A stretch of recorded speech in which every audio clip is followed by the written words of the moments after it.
I was working with a teacher today and she asked me a very interesting and profound question. She said, Jocelyn, I've been told to be more in the present, to live in the present. What does that look like in the classroom? Honestly, I was taken aback and I really needed to think about that because it's not something that I've ever had to think about. My memories of being in the classroom, and even today, the work that I do, I just go from hour to hour without really stopping. I'm thinking about what's coming next and also what's happening tomorrow and whether my calendar's sorted. And I think as a teacher, that's exactly what you do. You're thinking about, is your planning and your preparation working? Are the children happy? Are they safe? Is what you're doing working for the children? And you've got 101 things running through your head. So what is it that's going to center you and allow you to be in the present? And it seems virtually impossible, really. But there has to be a way for teachers also to support their mental health and their well-being by reminding themselves of being conscious of being in the present. So I kind of experimented with this today and I thought, I do 101 things. I go 100 miles per hour most of the time. Why don't I trial run it today and be more mindful of being in the present and being more conscious of being in the present?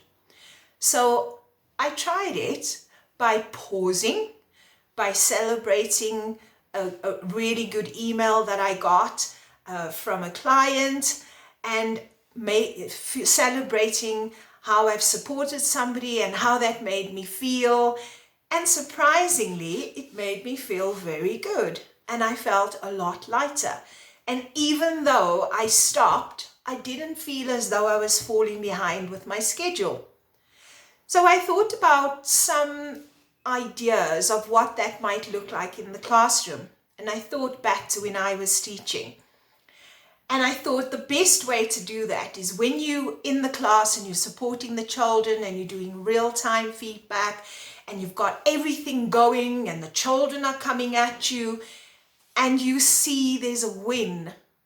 And now you have to celebrate the small wins. It could be a child that could never really do that particular maths problem and today there was a breakthrough. You need to stop and you need to celebrate that and you need to praise that child and you need to praise yourself for the work that you have done and what you have put in to contribute to that wonderful result. So you need to stop and you need to motivate yourself through being in the present. Another way I thought of being in the present, and this was from my own experience, I never took my breaks or lunches. I know. I always worked through because I always felt I was behind. I always felt I was snowed under. And I always felt as though I wanted to be ahead of the curve. And in so doing, do as much as I can so that I don't have so much work to do and I don't have to take work home. Probably not a good idea. So next time, take your breaks, take your lunches, and enjoy being present when you are doing that. So stay in the moment. Enjoy the food that you are eating and the beverage, whether that be tea or some juice or some flavored water. Smell the lovely peach flavors coming through when you are drinking your flavored water. Savor the taste of your food and your tea.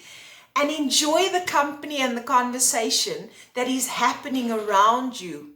And feel that you need to engage, even if sometimes you want to sit quietly, that's also fine. But if you are sitting in company, enjoy it and laugh and contribute and try not to talk about work, because that then takes you out of the present and takes you back into the classroom. And that is what has gone before. I think there needs to be a time and a place for having a meeting about the children, discussing next steps, etc. But take that time to be in the present. If you are having lunch, have lunch. If you are having a meeting, have a meeting. If you are working with the children, work with the children and enjoy it and be in the present.